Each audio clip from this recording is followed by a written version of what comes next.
Hello mga karelasyon. Ano ba talaga ang hinahanap ng isang lalaki? Ano yung X factor na nagpapa-inlove sa kanila? Akala natin kailangan ng napakagandang mukha, sexing katawan, o yung tipong merong perfect body. Pero sa totoo lang mga ladies, it's not always about the physical. So, pag-uusapan natin ang pitong mga nakaka-inlove na ugali ng babae at paano mo ito nararamdaman sa realidad. Kung nakaka-relate ka, kung gusto mong malaman ang mga ito, manood ka.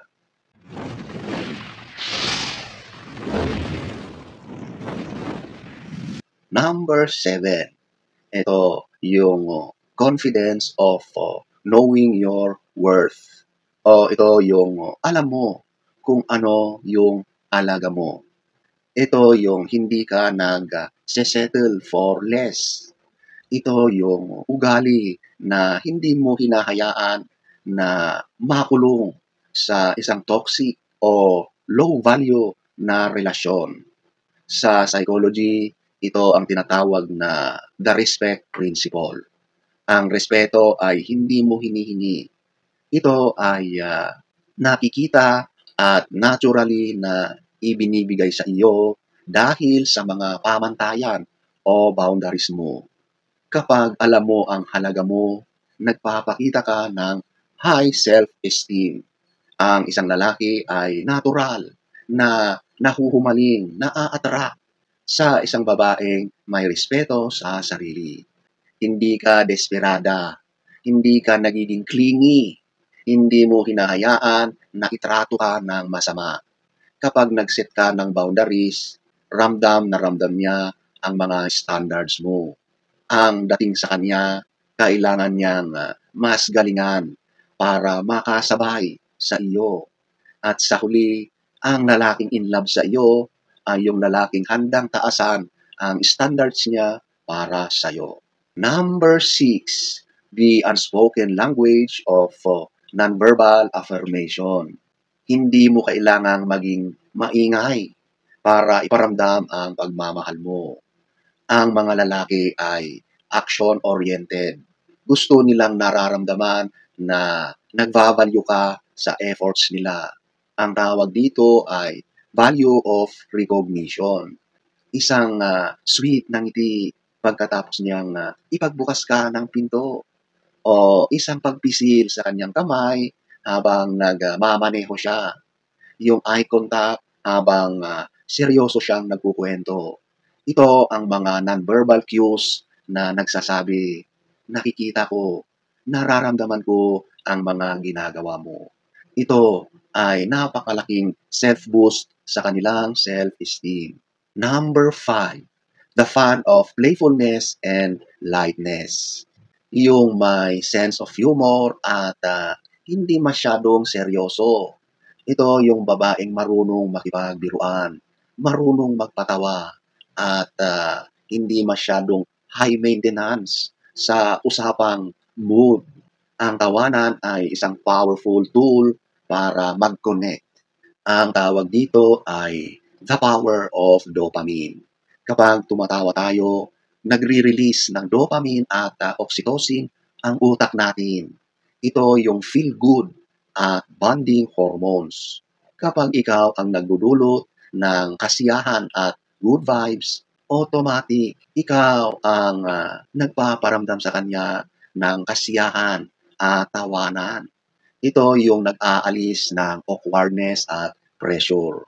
Feeling niya, kaswal lang ang datingan. Hindi siya napipilitan na kailangan siyang maging napakagaling o perpekto.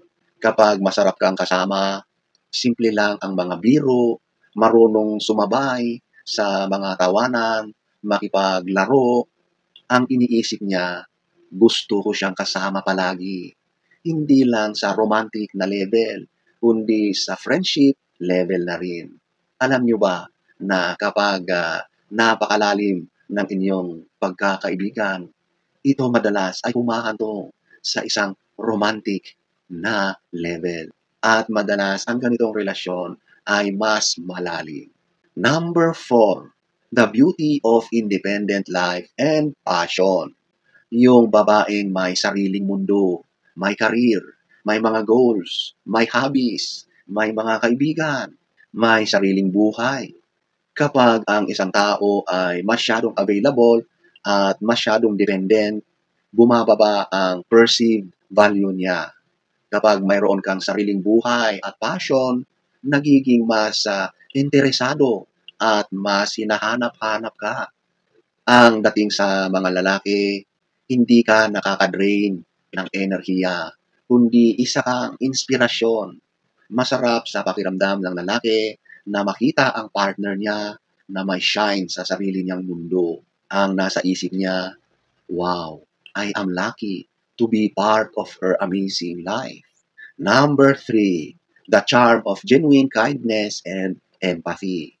Hindi ito yung pagiging pagpapakita ng pekeng pakikitungo, yung ikaw ay nagiging nice, niningitian lahat, pero judgmental kapag nakatalikod na. Ito yung puso na handang umunawa. Ayon sa psychology, ito ay konektado sa ating mirror neurons. Kapag nakikita natin ang isang tao na nagpapakita ng tunay na kabaitan, ginagaya ng ating utak ang emosyon na yan. Feeling good ka kapag kasama mo sila.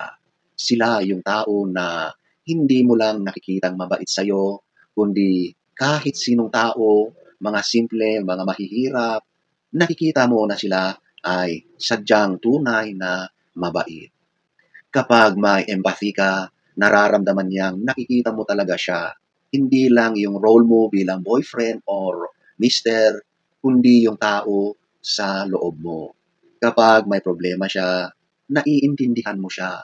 Nararamdaman mo yung pinanggagalingan niya. Sa halip na sabihin mo na, ayan ka na naman, nagdradrama ka lang, nag-iinarte ka lang. Ang epekto nito, nagkakaroon ng mas deep level connection. Nararamdaman niyang safe siyang mag-open up sa iyo na isa sa pinakamahirap na gawin ng isang lalaki. Number 2, the calming presence of emotional stability. Ito yung babaeng hindi agad-agad nagpapanik sa mga maliliit na bagay. Hindi ka reactionary o masyadong dramatic. May tinatawag tayong attachment theory. Sa dulo ng araw, ang hinahanap ng tao sa partner ay isang secure base. Sa mundo ng mga lalaki na puno ng stress, competition at pressure, ang hinahanap nila sa isang babae ay isang sanctuaryo, hindi isang karagdagang battleground. Sa tuwing may problema, hindi ka nagiging pabigat. Sa halip, ikaw yung nagbibigay ng suporta. Ikaw ang anchor niya sa gitna ng bagyo. Hindi mo siya pinaparusahan gamit ang emotions mo. Kapag nararamdaman niya yan, hindi lang siya naa-attract, kundi mas nahuhumaling pa siya sa iyo dahil ikaw ang nagdudulot sa kanya ng peace of mind. Number 1, the power of authenticity. Ito yung walang keme factor. Yung babaeng komportable kung sino siya with all her flaws and imperfections. Tinatawag natin itong the mere exposure effect. The more na nagpapakita ka ng totoong ikaw, hindi yung persona na gusto mong makita nila, mas nagiging pamilyar sila sa iyo. At ang familiarity sa psychology breeds trust and liking. Hindi na kailangang magtago, magpanggap, o maging perpekto. Kapag authentic ka, nakaka-relax yan sa kanya. Ayaw ng lalaki ng peke o pagpapanggap. Ang dating sa kanila ng babaeng tunay, safe ako sa babaeng ito. Pwede akong maging ako. Yan ang mas nagpapaganda sa iyo.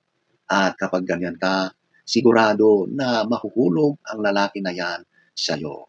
2,000 years later. So, ayan mga karelasyon, ang tunay na afeksyon ay hindi lang tungkol sa pagandahan.